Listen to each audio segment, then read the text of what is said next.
അടുത്ത നിയമസഭാ തെരഞ്ഞെടുപ്പിൽ പാലക്കാട് നിന്ന് രാഹുൽ മാങ്കൂട്ടത്തിൽ മത്സരിക്കുമോ എന്ന ചോദ്യം പാർട്ടിയിൽ ശക്തമാണ്.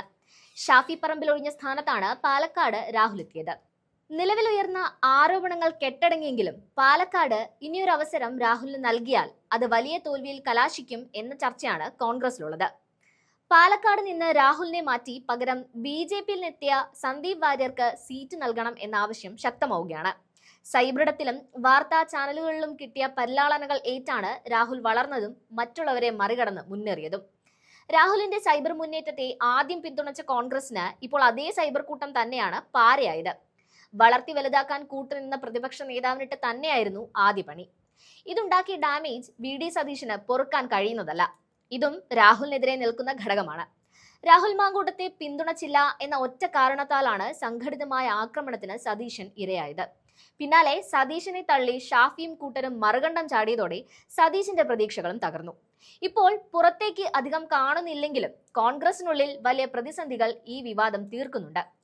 ലൈംഗിക അതിക്രമണ പരാതികളിലെ വാർത്തകളിൽ നിന്ന് മാധ്യമങ്ങൾ മാറിയതോടെ വീണ്ടും പൊതുരംഗത്തും സോഷ്യൽ മീഡിയയിലും സജീവമായിരിക്കുകയാണ് രാഹുൽ. തൽക്കാലം CPM ഇക്കാര്യത്തിൽ നിശബ്ദമാണെങ്കിലും നിയമസഭാ തിരഞ്ഞെടുപ്പ് അടുക്കുന്നതോടെ രാഹുൽ വിഷയം വൻ ബോംബായി മാറുമെന്നാണ് സൂചനകൾ. അതും രാഹുലിനെ മാറ്റുവാനുള്ള കാരണമായി ചിലർ ഉയർത്തുന്നുണ്ട്. രാഹുലിനെതിരെ ഗുരുതരമായ പരാതികൾ മാധ്യമങ്ങൾക്ക് മുന്നിൽ ഉന്നയിച്ച യുവതികൾ ആരും പരസ്യമായി രംഗത്തെത്തിയിട്ടില്ല. എന്നാൽ തിരഞ്ഞെടുപ്പ് ആകുന്നതോടെ പലരും പരാതിയുമായി രംഗത്തെത്തും. ഇത് കോൺഗ്രസിനെ കടുത്ത പ്രതിരോധത്തിലാക്കും.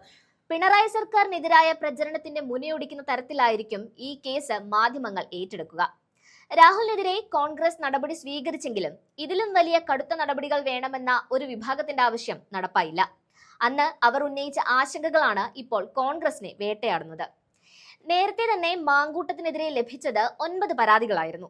മുതിർന്ന കോൺഗ്രസ് നേതാവിന്റെ വീട്ടുകാർ വരെ പരാതിയുമായി രംഗത്തെത്തിയിരുന്നു. കോൺഗ്രസിൽ ഇതുവരെ ഒരു നേതാവും ഇത്രയും ഗുരുതരമായ ആരോപണത്തിൽ പെട്ടിട്ടില്ല.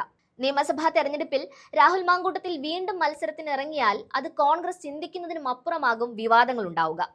ഇതേ അവസ്ഥ തന്നെയായിരിക്കും ഷാഫിയും രംഗത്തിറങ്ങിയാൽ ഉണ്ടാവുക എന്നതാണ് കോൺഗ്രസിനെ ഭയപ്പെടുത്തുന്നത്. സർക്കാരിനെതിരായ പ്രതിഷേധം വോട്ടായി മാറുമെന്ന കണക്കുകൂട്ടലിലായിരുന്നു ഇതുവരെ കോൺഗ്രസും UDF-ഉം. എന്നാൽ രാഹുൽ വിവാദമുണ്ടാക്കിയ കോളിളക്കം വോട്ട് പ്രതീക്ഷകൾക്ക് തന്നെ മങ്ങലേറ്റിരിക്കുകയാണ്. സ്ത്രീ വോട്ടർമാരും യുവ വോട്ടർമാരും രാഹുൽ വിവാദത്തിൽ കോൺഗ്രസിനെ തള്ളിപ്പറഞ്ഞതും തിരിച്ചടിയായി. മൂന്നാം തുടർഭരണത്തിന് ഇടതുമുന്നണി എല്ലാ സാധ്യതകളും ഉപയോഗിച്ച് പ്രചരണം തുടരുന്നതിനിടെ വീണ്ടും ഭരണത്തിലെത്താമെന്ന കോൺഗ്രസ് മോഹത്തിനാണ് രാഹുൽ വിവാദം മങ്ങലേൽപ്പിച്ചത്.